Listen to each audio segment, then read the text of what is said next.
Hi ஹலோங்க, welcome back to my channel. The Srinidhi Dinesh YouTube channel. இன்றைக்கி நம்ம பார்க்க போகிற ரெசிபி சௌச்சௌ வச்சு பொரியல் பண்ணலாங்க, கூட்டு பண்ணலாம், சாம்பார் பண்ணலாம், அரைச்சூற்றி குழம்பு வைக்கலாங்க. இன்றைக்கி நம்ம பார்க்க போகிறது பார்த்திங்கன்னா அரைச்சூற்றி மசாலா ஆட் பண்ணி குழம்பு வைக்க போகிறோங்க. அதுக்கு என்னென்ன வேணும்னு பார்க்கலாம் வாங்க. ஒரு ஸ்பூன் அரிசி, ஒரு ஸ்பூன் உளுந்து, அப்புறம் ஒரு கைப்பிடி அளவு சின்ன வெங்காயம், இஞ்சி, பூண்டு, தக்காளி, மிளகாய், கருவேப்பிலை, பட்டை, சோம்பு, கொஞ்சம் கறி மசாலுங்க. கடாய் வச்சு இந்த அரிசியும் உளுந்தையும் நல்லா வறுத்து எடுத்துக்கணுங்க. நல்லா பொன்னிறமாகிற வரைக்கும் நல்லா வறுத்து எடுத்துக்கணுங்க.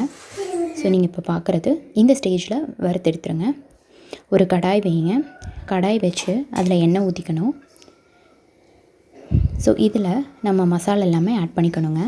இது எல்லாமே நம்ம வறுத்து செய்கிறனாலேங்க ரொம்ப நல்லா டேஸ்ட்டாக இருக்குங்க. ஸோ இதில் நம்ம மசால் ஆட் பண்ணணும். அது என்னென்னா வீட்லேயே அரைச்ச கறி மசால் தூளுங்க. ஸோ நீங்கள் அதை ஆட் பண்ணும்போது ரொம்ப நல்லா டேஸ்ட்டாக இருக்குங்க.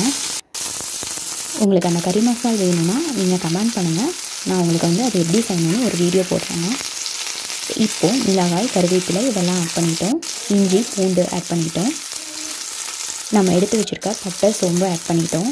ஸோ இது எல்லாமே நல்லா வதக்கிக்கணும்.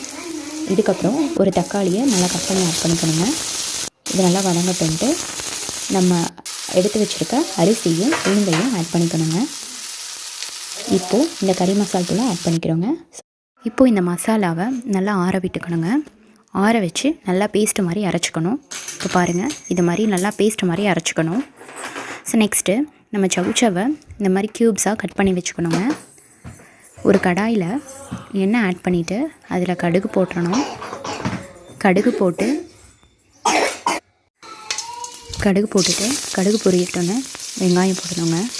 வெங்காயத்தை நல்லா தாளித்து விட்டுட்டு அதில் நம்ம க்யூப்ஸாக நறுக்கி வச்சுருக்க சௌச்சௌவை ஆட் பண்ணிக்கணுங்க. சௌச்சௌவை ஆட் பண்ணிவிட்டு அதுக்கு தேவையான அளவு உப்பு ஆட் பண்ணிவிட்டுங்க.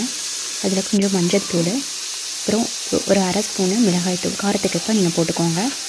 அதை நல்லா வதக்கி விட்டுக்கிட்டு அதுக்கு தேவையான அளவு கொஞ்சமாக தண்ணி விட்டுக்கணும். அதுலேருந்தே தண்ணி விடும்.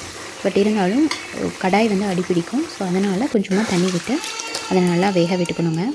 வெந்ததுக்கப்புறம் நம்ம அரைச்சி வச்ச மசாலா கூட்டு இருக்கு இல்லைங்களா, அதை போட்டுக்கணும்.